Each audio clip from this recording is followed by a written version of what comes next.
नमस्कार साथियों, स्वागत है आपका हमारे YouTube चैनल जीएस नीति में। उम्मीद करता हूँ दोस्तों बहुत अच्छे होंगे और अपनी पढ़ाई बहुत ही बेहतरीन ढंग से कर रहे होंगे। साथियों, आज एक ऐसे टॉपिक पे हम बात करेंगे जो एग्जाम की दृष्टि से काफ़ी महत्वपूर्ण है और इससे प्रश्न जो है वो लगातार पूछे जाते हैं, हर एग्जाम में पूछे जाते हैं, चाहे वो यूपी पीसीएस हो, आरओ हो, लोअर पीसीएस हो, अदर स्टेट पीसीएस एग्जाम हो या यूपीएससी क्यों ना हो। इनसे प्रश्न जो है वो हमेशा पूछे जाते हैं। पर इस टॉपिक को हम पढ़ेंगे नहीं, इस टॉपिक को हम मतलब कैसे पढ़ना है, ये कितना इम्पोर्टेंट है, कहाँ-कहाँ से प्रश्न पूछे जा रहे हैं, इन सारी चीज़ों के बारे में आज हम बात करेंगे कि इनको हमें कैसे तैयार करना है इस टॉपिक को। ये टॉपिक जो है वो कितना इम्पोर्टेंट है, आज इसकी स्ट्रेटजी पे हम बात करेंगे। ठीक है? तो चलिए हम देखते हैं और देखिए इसको हमने जो घटना चक्र की पूर्वावलोकन आती है, उसके हमने 30 वर्षों के प्रश्नों को लिया है, यानी पीवाईक्यू को लिया, उसको हमने एनालाइज किया। एनालाइज करने के बाद हमने ये सारे टॉपिक बनाए हुए हैं कि किस टॉपिक से कितने प्रश्न पूछे गए हैं और कौन-कौन से प्रश्न पूछे गए हैं, कौन-कौन से नहीं, मतलब कितने प्रश्न पूछे गए हैं और कौन-कौन से टॉपिक से वो प्रश्न पूछे गए हैं।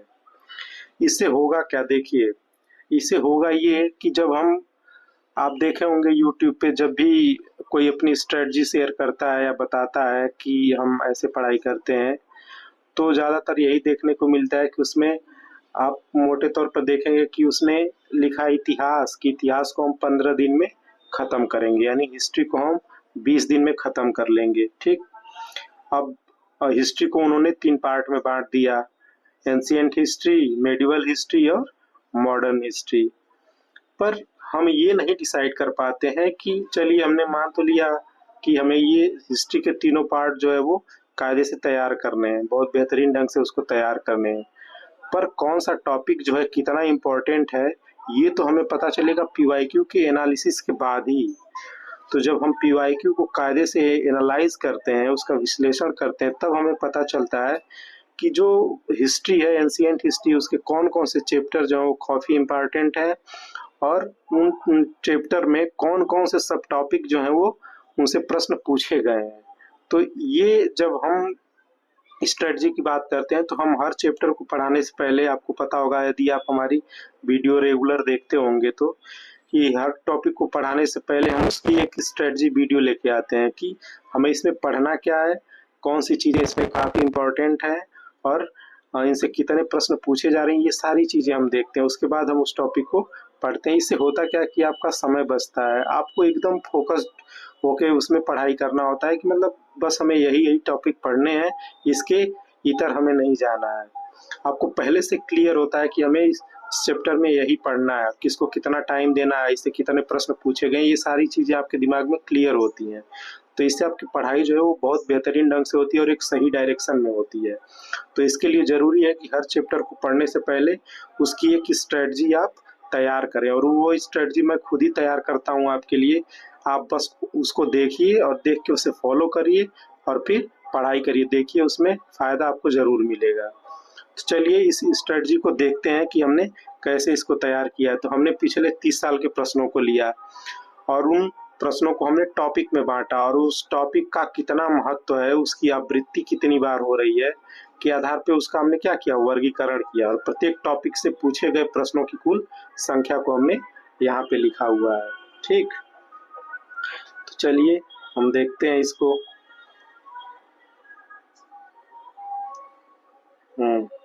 चलिए देखिए, अब मौर्य काल में जो सबसे ज़्यादा इम्पोर्टेंट टॉपिक है वो है अशोक। मौर्य काल में जो सबसे ज़्यादा इम्पोर्टेंट है वो है अशोक। और आप देख पा रहे होंगे कि अशोक को, अब अशोक से कहाँ-कहाँ से प्रश्न पूछे गए वो सारी चीज़ें हमने लिखी हुई हैं। तो अशोक में सब प्रश्न पूछे जा रहे हैं धम्म से, धम्म की परिभाषा क्या है और धम्म यात्राओं का क्रम क्या है, यानी तीर्थ यात्राओं का क्रम क्या है, इस पे प्रश्न बन रहा है। फिर अशोक की नीतियाँ क्या हैं, यानी धम्म नीतियाँ क्या हैं, उनके साम्राज्य विस्तार, उनके साम्राज्य विस्तार मतलब अशोक के कैसे हैं और अशोक का जो बौद्ध धर्म है उसकी तरफ झुकाव उसका कितना है और उसने बौद्ध धर्म के लिए क्या क्या किया है, ये सारी चीजें इसमें है। तो केवल यही टॉपिक जो धम्म और धम्म नीतियां, साम्राज्य विस्तार और बौद्ध धर्म, इससे केवल देख सकते हैं आप 12 प्रश्न पूछे गए हैं केवल इन्हीं से। पिछले 30 सालों में कितने प्रश्न पूछे गए? 12। फिर बाकी के जो नीचे के 3 टॉपिक हैं, जैसे शिलालेख हो गया, लिपियां एवं भाषा हो गई और अशोक के अभिलेख हो गए, इनसे मिलाकर कुल 46 प्रश्न पूछे गए हैं।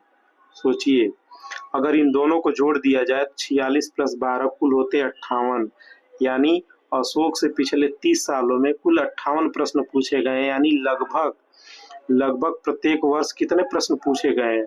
2 प्रश्न तो मान ही लीजिए कि प्रत्येक वर्ष लगभग 2 प्रश्न इससे पूछे जा रहे हैं। तो सोचिए कितना इंपॉर्टेंट टॉपिक है। अब वो प्रश्न कहाँ कहाँ से पूछे जा रहे हैं, तो देखिए इसमें जो सबसे ज्यादा इंपॉर्टेंट है वो है अशोक के अभिलेख।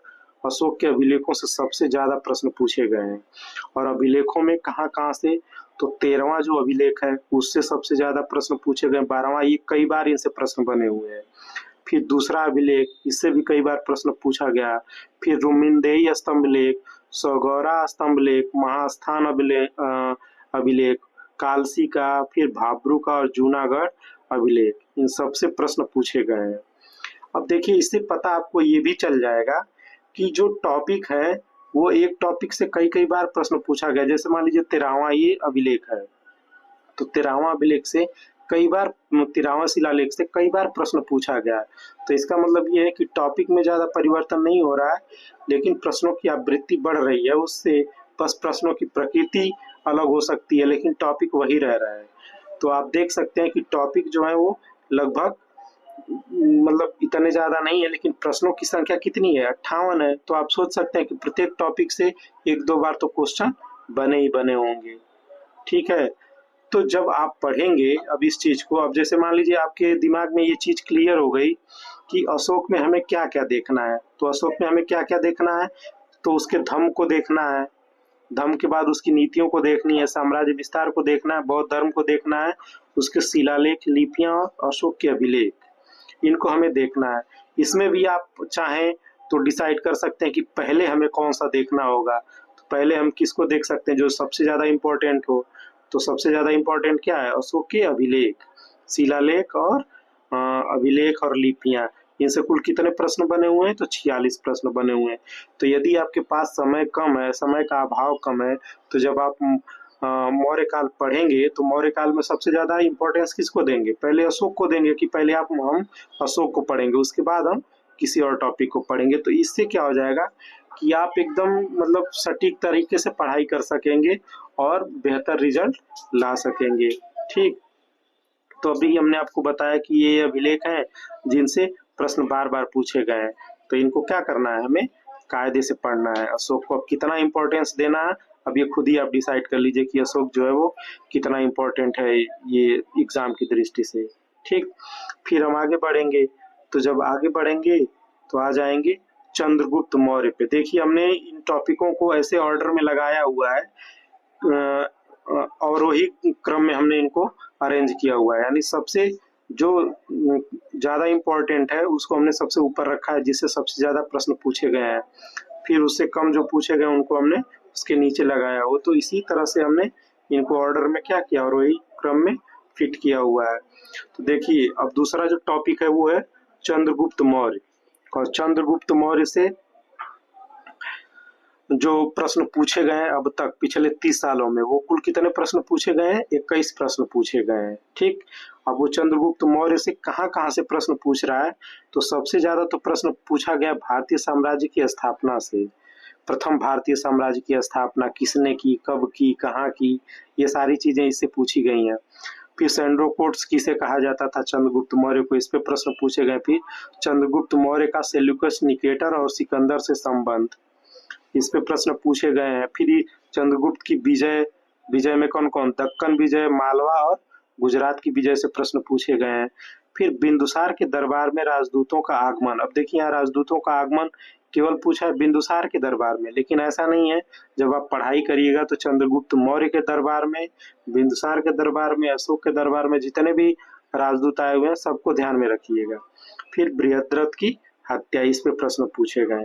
तो कुल कितने प्रश्न इस पे बने हुए हैं? 21। यानी अशोक के बाद मौर्य काल में जो सबसे ज्यादा इंपॉर्टेंट है वो है चंद्रगुप्त मौर्य। तो इसको आप ध्यान रखेंगे। ठीक, फिर आगे बढ़ेंगे तो आ जाएंगे तीसरे टॉपिक पे। तीसरा टॉपिक क्या है इसका? जो सबसे ज्यादा इंपॉर्टेंट है वो है मौर्यकालीन प्रशासनिक व्यवस्था। मौर्यकालीन प्रशासनिक व्यवस्था। आप देख सकते हैं कि प्रशासनिक व्यवस्था में कि मौर्य काल में कौन कौन से अधिकारी थे। जैसे रज्जुक हो गया, युक्त हो गया, प्रादेशिक हो गया, पोतवाध्यक्ष हो गया।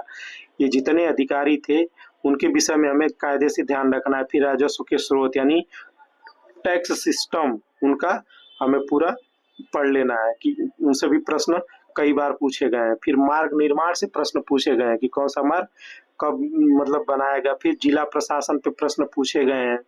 फिर प्रशासनिक इकाइयों का आरोही क्रम पूछा गया है। ठीक, तो ये सारी चीजें हमें किसमें देखने को मिलेंगी? मौर्यकालीन प्रशासनिक व्यवस्था में। और इससे कुल कितने प्रश्न पूछे गए? तो 19 प्रश्न पूछे गए। सोचिए 19 प्रश्न कम नहीं होते हैं। तो ये तीसरा सबसे इम्पोर्टेंट टॉपिक था किसका? मौर्य काल का। और चौथा सबसे इम्पोर्टेंट टॉपिक कौन सा है? मौर्यकालीन कला एवं संस्कृति। तो मौर्यकालीन कला एवं संस्कृति को देखेंगे तो इसमें क्या क्या है?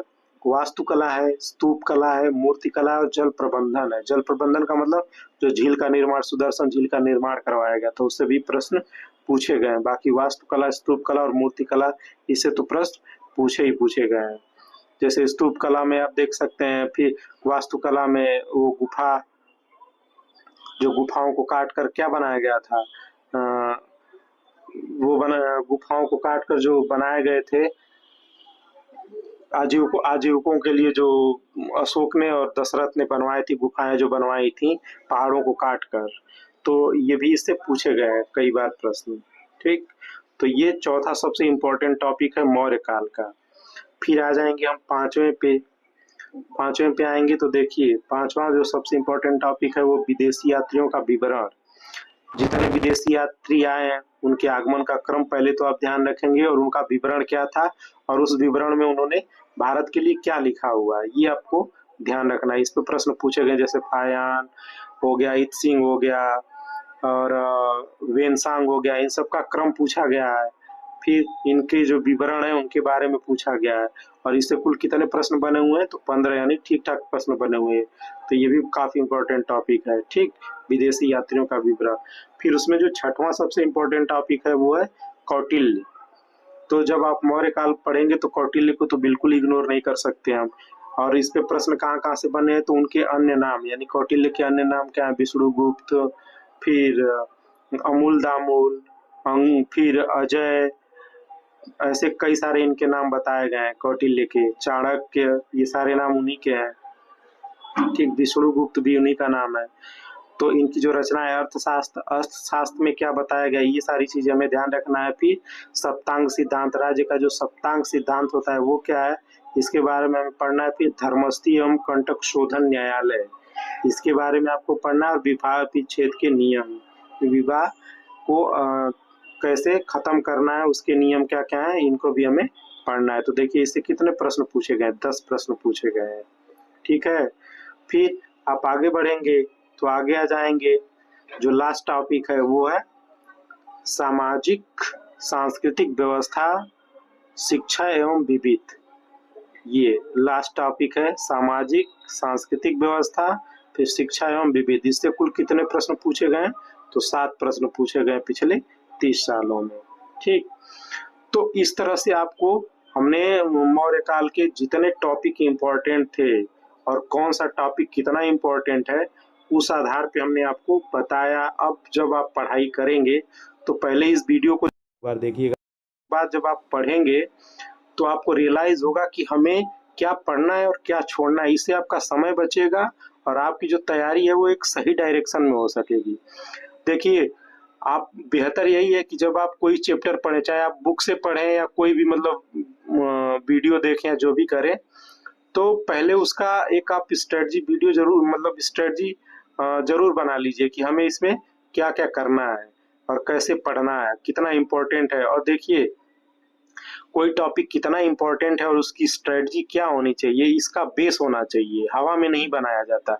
इसका बेस होना चाहिए और इसका बेस हमने लिया पीवाईक्यू को पिछले 30 सालों के।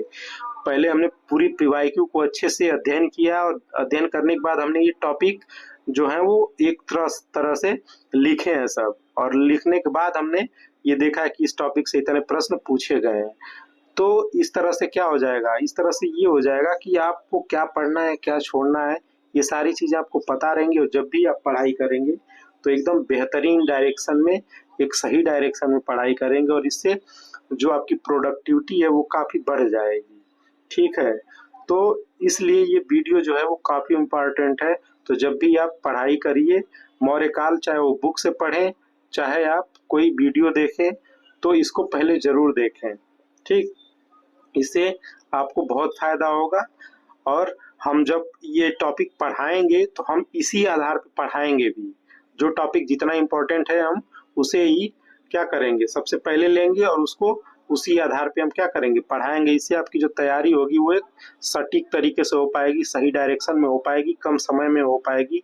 तो इसके बाद हम अब इस क्लास की वीडियो लेके आएंगे पढ़ने वाली, कि अब हम इसको कैसे पढ़ेंगे। स्ट्रेटजी तो हमने देख लिया, अब इसको हम शुरू करेंगे।